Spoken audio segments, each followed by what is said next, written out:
You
know, at last year's lunch, we introduced many of you to our friend Nazareth.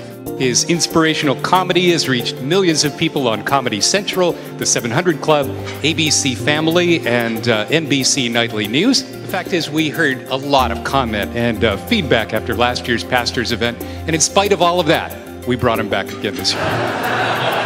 I love San Diego. I just have a question. When are you guys going to finish working on your freeways? Every time I drive here, there's orange creatures working on it. Those people, when they die and they're running to the gates of heaven, they're going to be orange cones that will lead them to hell. You think of Satan as someone who's wearing a red suit and a fork? No, he's wearing an orange suit and a shovel. I am from the Middle East, but ever since September 11th, I feel so Mexican. You are the institution that God ordained to infect this culture with the claims of Christ, and we just want to come along and see how we can help you do it.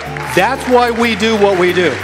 If we are going to change the world, we must first change our communities. In order to change the communities, we must strengthen the family. And in order to strengthen the family, we must first strengthen marriage. Thank you for being here. God bless you. We just love you and support you and honor you so much. But today I was really blessed to come out.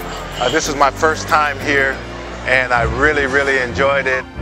Everything you need to know about a relationship has been covered by pop songs in the 60s and the 70s. It's true, you can chart the entire course of a relationship simply using pop songs from the 60s and the 70s. Starts with the first time ever I saw your face, right?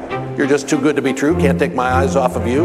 You're the woman I always dreamed of. I knew it from the start. I saw your face, that's the last I've seen in my heart. Bless my soul, what's wrong with me? I'm itching like a man on a fuzzy tree. My friends say I'm acting wild as a bug. I'm in love. I'm all shook up. Hey. Why do birds suddenly appear every time you're near?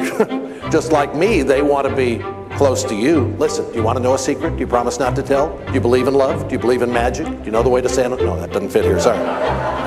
Something tells me I'm into something good. Could it be I'm falling in love?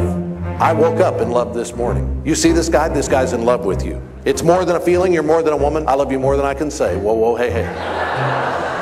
Now, you can't hurry love. You just got to wait. And I'm not talking about moving in, and I don't want to change your life, but there's a warm wind blowing the stars around. I really love to see you tonight. She loves you. Yeah. With a love like that, you know you should be glad. I'll tell you something I think you understand. When I feel that something, I want to hold your hand. I want to know what love is. I want to take you higher.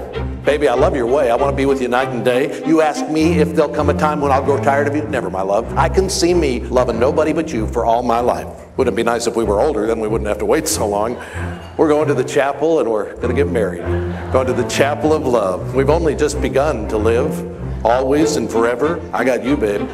Every day with you, girl, is sweeter than the day before. I love you more today than yesterday, but not as much as tomorrow. Love will keep us together. Bend me, shape me, any way you want me. As long as you love me, it's all right. Don't go changing to try to please me. I love you just the way you are. Baby, if I made you mad with something, I might have said, please, forget the past. The future looks bright ahead. Don't be cruel. You got to change your evil ways, baby. Before I stop loving you, you ain't nothing but a hound dog.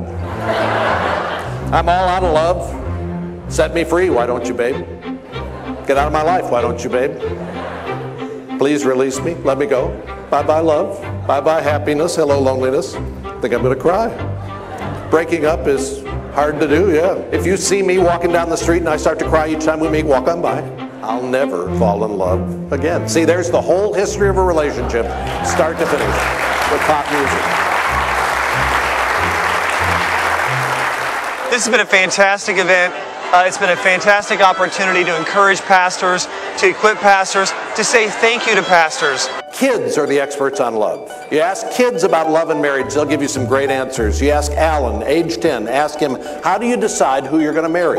Alan said, you got to find somebody who likes the same stuff you like. Like if you like sports, she should like it that you like sports and keep the chips and dip coming. And Lynette, who was age 8, said dates are for having fun and people should use them to get to know each other. Even boys have something to say if you listen long enough. And Martin, age 10, said on the first date, you just tell each other lies and that usually gets you interested enough for a second date. Which is close to true. Pam, age 7, when is it okay to kiss somebody? It's a good question. She said, when they're rich. Ask Ricky, age 10, how would you make a marriage work? He said, tell your wife she looks pretty, even if she looks like a truck. That's what he said. Bob Lepine gave a wonderful message to pastors in San Diego about how they can influence and help build healthy marriages in their churches. It was a real challenge. It was really neat to see so many people that seem really enthusiastic and responding to such a strong challenge. What I want to try to do in the time that we have together here this afternoon is think together, reason together about why churches can be more intentional and proactive around helping couples in their marriage, and then what churches can do to make that happen. The church is the bride of Christ. We're an attendant to the bride. Our job is to help the bride shine and look beautiful and get ready for the wedding day. The spotlight should not be on us, it should be on you. And so we're there just to be bridesmaids to the bride. When you face a trial or adversity, what happens is people start to pull back and rethink. Well, guess where everybody faces trials and adversity? In their marriage and in raising kids. My pastor said Stuart came by and confessed to me that he had just been involved in an extramarital affair. But we also knew that the implication of what my pastor was sharing with me was going to send shockwaves through a family and ripples through a church. When Stuart went home that night to tell his wife, we knew there was going to be an explosion set off, and we knew that marriage would never be the same. Could it be put back together and strong? Yes. But would that scar always be there? Sure. I wish every man could understand that no sex is that good. About 50% of our pastoral time is spent helping people who are struggling in their marriage, considering a divorce, going through a divorce, or recovering from a divorce. How are the marriages and families in our churches doing? How are they doing in your churches? A lot of pastors and their wives think we got to put on this show and let everybody think that our marriage is better than it really is. Your people will be more comforted if they know that your marriage is as normal as theirs is than if they see you in some kind of a supposed idyllic relationship when we all know it's not true. I got to tell you, I have a wonderful marriage and we have issues. And so do you. It's a great moment when everybody says to one another, let's be honest, this is not as easy as we thought it was going to be. You know what I love about Bob is that he's so real about about what really happens in couples and marriages. And I really appreciate that because people are looking for something real today. They're so tired of being sold a bill of goods, and he was just very honest and real. Yeah, he was amazing, and just the emphasis on how the church can really support marriages, and especially just calling pastors to be real and authentic about that marriage is hard. It was very encouraging. We had an amazing time here, and the speakers were encouraging, and a special thing happened. I've been telling my wife that we're going to Israel, and I have never bought a ticket or planned it out because I didn't have the money, and we were given a gift to go to Israel. I'm just so appreciative for the work that KPRZ does throughout the year, and this event was just a home run. Thank you very much. Thank you, KPRZ. Thank you, KPRZ. Thank you, KPRZ. Thank you, KPRZ. Loved it. Thank you, KPRZ. Really appreciate being here. KPRZ, thank you. Keep up the good work. K-Praise, 1210 a.m. on your radio. I want to thank KPRZ and say congratulations for 25 years of faithful ministry here in the San Diego County area, and may God give you many more years of faithful ministry for Him.